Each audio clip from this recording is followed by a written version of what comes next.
Is Troy, and I am doing the interview with a successful entrepreneur.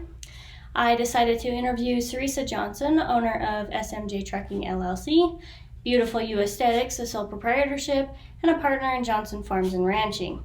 I interviewed Miss Johnson particularly on SMJ Trucking LLC. She started the business in 2005 when she found a turning point for the grain being hauled in and out of the small town she lived and farmed in. This was, of course, no one having the ability to haul their own grain from the family-owned and run farms. Instead, they would have to hire a trucking company at higher expenses to travel the mills. Johnson's decided to open her own company in order to haul the grain for lower expenses, taking out a loan of $50,000 with her land and house as collateral. The loan was approved from the local Bureau of Land Management, or the BLM, buying the oldest and best running semi, and with half the money, using the other half to rent a grain trailer and buy the fuel needed, she started what would build into a small local business. Signing contracts with local friends and family members that were also farmers and needed their grain to be hauled was her next step in making the business she has today. Sarisa at the time did not have enough money to hire a team, so she learned to drive the semi herself. She then got a CDL and began to fulfill the contract she had promised.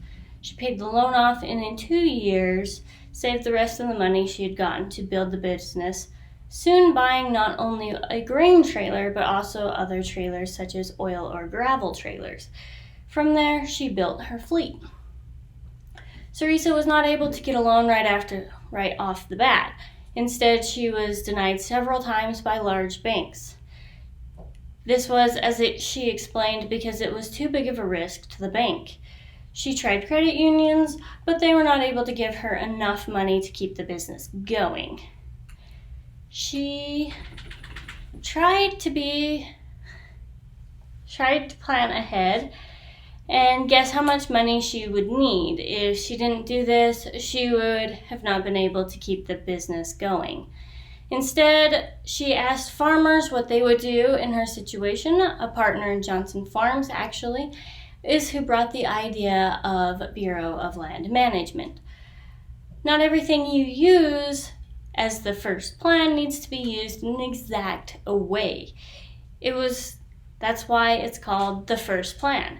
Instead, that's what you need, and by planning and preparing, it can best help you find the best outcome for the situation that you are in. Creating a model and a business plan can help to find out what you need for financing as well as many other things, how you will do it, where you will find it, and also give you ideas on how you will plan for circumstances that may change in the future. This plan will, of course, build as you get the business going and build on the business. Having partnerships, even if they aren't part of the business you are starting, can always give you advice. In fact, they really want to help you and give you that advice. Creating partnerships, even if they are not in your industry, can always help to guide you to someone who is in the industry or may know someone and can get you the help you need. By doing this, you can connect with people on places such as LinkedIn or in person with bosses that you may have already worked for if you want someone in the industry. Work hard in the first part of your business. You may not be the only one who will work for you, and you may not have enough money. And you may also end up being the only one to work for you as you start out. Making sure you know how to do the most of the parts of the business or all of the parts of the business if you can, and getting help where you need it most will help you spend less money. And when starting to help as you build those areas in the business that can mean very much, and also to help you guide those that you end up hiring in other parts of the business.